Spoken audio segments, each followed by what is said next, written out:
Hello, my dear students. Today we are going to see about light. Presenting you Varsha.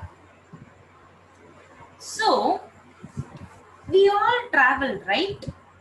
You can see this is a picture of a bus and a car. We can see the vehicle coming behind using this mirror. Also, this is a river and we can see the reflection of trees, clouds, whatever present here. As I said, I used a word called as reflection. So basically, what is reflection? When a ray of light hits a mirror or any polished surface, it bounces off the surface. This phenomenon is called as reflection. That is, the surface should be a polished surface or a mirror. When the light falls on the surface, they are bounced back. That is, bounced back in the sense when you throw a ball into the wall. So the ball comes to you, right? It comes back to you. Or when you throw a ball to the ground, it again comes up. That is the meaning of bouncing back. So when the light bounces back from a polished surface, we get reflection of light. We can able to see the image formed. So the image we see is formed by reflection, that is the light bounces back and it hits our eye, therefore the image is formed by reflection of light. As said, when you look at the mirror, you see the reflection of other things around you along with your own image. Okay.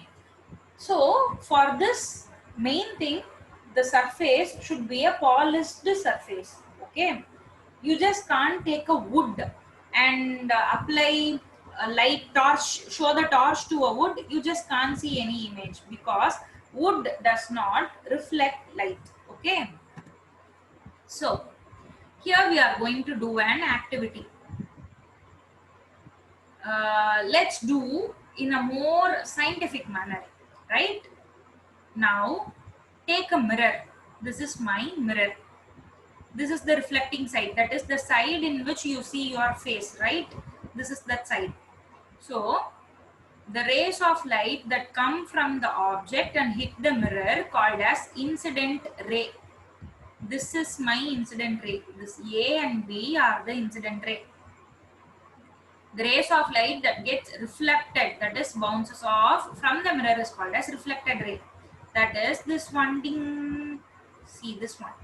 This goes and hits the surface and it comes back from the surface. Okay.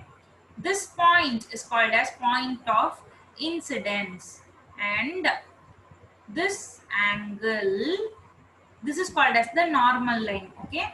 The angle between incident and the normal line is called as angle of incidence, and the angle between reflected ray and the normal is called as angle of reflection.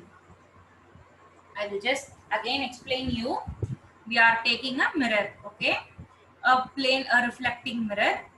That is the non-reflecting side. You just don't worry about this side. This is the reflecting side in which we see our image. This is the normal drawn to the mirror, okay?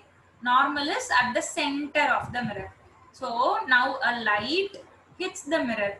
This is the point of incidence, and here it gets reflected. This is the point of reflection. This is my incident ray, this is my reflected ray. So now the angle with which it hits the normal is called as angle of incidence, and this one is called as angle of reflection. Now there are two laws that governs reflection. Okay, laws of reflection. What are all they? There are two laws. The incident ray, the reflected ray, and the normal at the point of incidence lie on the same plane. That is, this is my plane, my mirror. This is my incident ray. This is my reflected ray. This is my normal. They both lie on the same plane. Okay. For this, let us take an example. You and your best friend, you both will be sitting in the same row. right?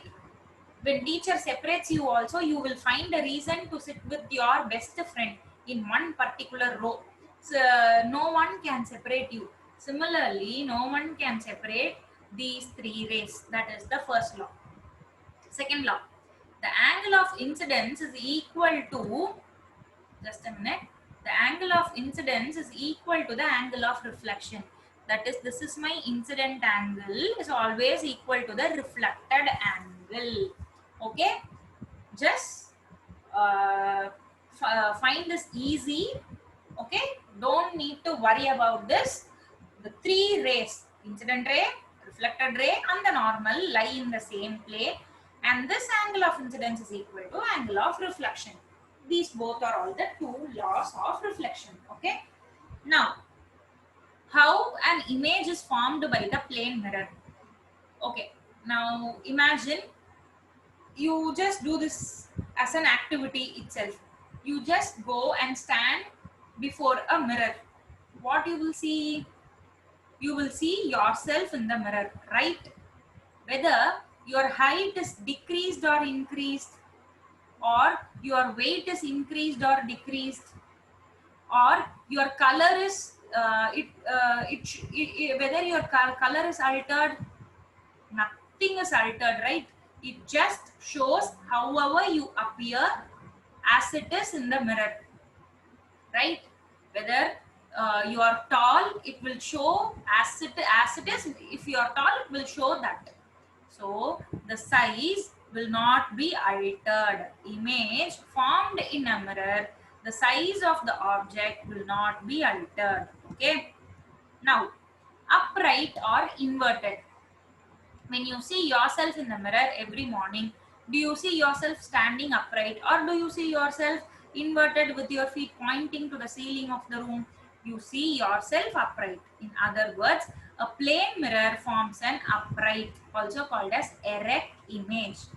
That is, when you stand before a mirror, it just shows however you are. So the image is straight and upright. Okay, now lateral inversion, that is left right reversal. When you raise your right hand, it will appear as if you are raising your left hand in the mirror.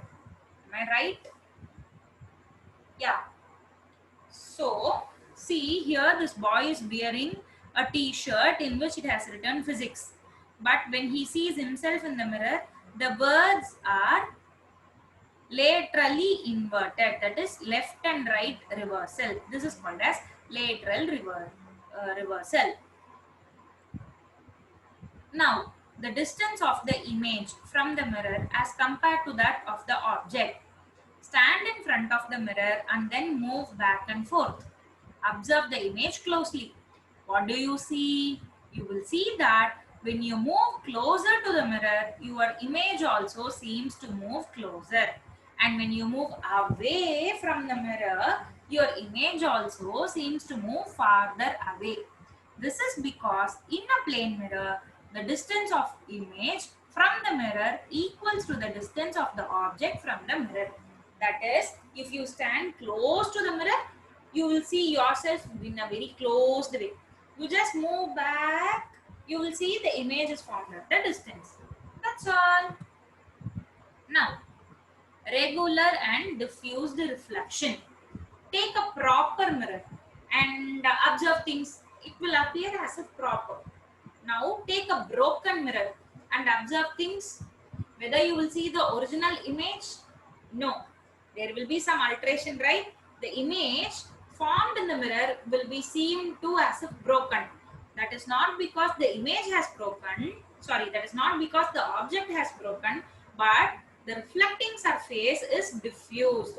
In other words, it has broken mirror. So a regular surface or a polished surface will give regular reflection. You can see here, right? Incident ray and reflected ray both have same angle of reflection. Sorry, both has angle of incidence and angle of reflection same. But on the other hand, if the surface is diffused, you will be having diffused image. Reflection will be diffused. Now, What makes things visible? You just go and stand or sit in a dark room. Don't put any kind of light. Will you be able to see things? No.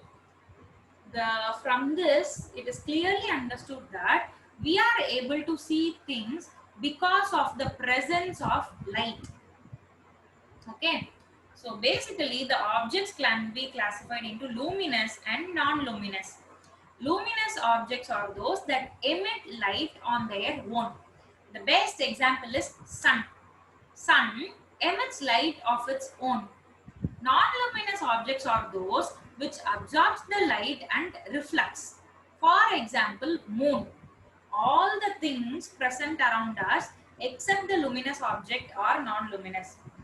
The light, tube light or bulb, CFL, whatever may be present in our home are examples of luminous. On the other hand, the other things present around us, they just reflect the light. They are all called as non-luminous object. Okay. Now, see, here comes an interesting phenomenon. You just take a pencil and a glass tumbler, pour some water and immerse the pencil. When you observe from outer side, it will appear as if the pencil had bended. But on a real hand, the pencil is straight and it hasn't bended. So what is the reason behind this? This phenomenon is called as refraction. Don't confuse this with reflection. Reflection is nothing but the bouncing back of the the light. This is refraction. The change in the direction of the path of a light when it passes from one transparent medium to another is called as refraction. That is the change in the direction of the path. Here, from this is an air medium, this is a water medium. Okay, so the light travels from air to a water, to a liquid. Therefore, it has changed something. That change results in the bending of the pencil. This is called as refraction. Okay. Now, we all know rainbow, right? Rainbow has 7 colors. What are all the colors? Violet, indigo, blue, green, yellow, orange and red. This is an acronym VIBGR. VIBGR stands for violet, indigo, blue, green, yellow, orange and red. This is the acronym. Okay. Now, white light consists of different colors. When light passes from one transparent medium to another at an angle, different colors of light gets deflected by different angles. This is the reason why white light gets split into its different colors when it passes through a prism. Now, do you observe rainbow daily? No, right? We will observe rainbow only when the sunlight is also present and it also rains. That is during the daytime when the clouds aren't hidden. That is when the sun isn't hidden by the clouds. Sun is also visible. Sun rays are visible and it rains.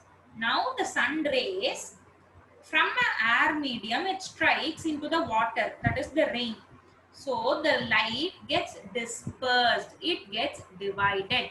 The white light from the sun gets divided into its component color and rainbow is formed.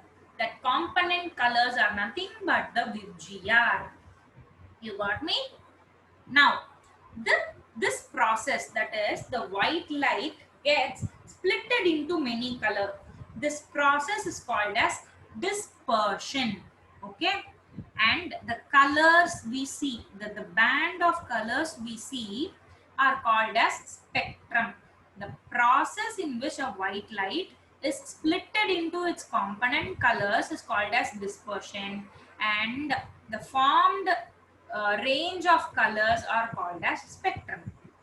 Okay, rainbow is a natural phenomenon, is an example. Now we can also do this practically in a physics laboratory using a prism. This you will be doing in your higher classes, in your 11th and 12th. You will be doing this as an experiment, if at all you take science group. Now, coming to another important aspect, human eye. Okay, boss, everything is happening in nature, but how do we see? We have a special type of lens, that is our eye. This is where all the magic happens. This is the main reason why we are able to see the nature, see the things present around us. So as you can see, this is our retina. This is our human lens. This is the pupil. This is the watery liquid. This is the cornea, iris, ciliary muscles, optic nerve. This is the blind spot, and this is the jelly, clear jelly. Optic nerve connects our eyes to the brain. Now, when the light hits the pupil, that is the lens, through the pupil, an inverted image is formed at the back here in the retina. This is given as an information through optic nerve to the brain. Brain process it and again sends the image, and hence we observe them as a straight one. This working of human eye, you will read it in detail in your higher classes. So this is the basic process we have been given. Now, you have an important activity, that is to check multiple reflection. I think you have all used the kaleidoscope, or to be more specific, when you go to a salon or a beauty parlor, you will be seeing, you will be having a mirror in front of you and at the back of you. Whether the beauty parlor auntie or the uncle has properly trimmed your hair, properly cutted your hair, you will be able to see. So at that time, what happens is that multiple reflection. You can also check this in the trial rooms, showrooms will be having the trial rooms, right? There when you go, in the four walls will be having mirrors. So you there will be multiple reflection. This is what the thing happens in the instrument we use, kaleidoscope, to play. Just check that. And for a note, Braille system. It is a system used by people without vision to read. They use dots and patterns with which helps them to read and write and to learn themselves. So this is all about light. We have seen reflection, refraction, dispersion, spectrum, human eye, regular dispersion, sorry, regular reflection, and what to say, diffuse reflection. Uh, we have also seen loss of reflection and everything, and what makes things visible: luminous, non-luminous, regular reflection, and diffuse reflection. So this is all about the lesson light. Hope you have understood. Thank you so much.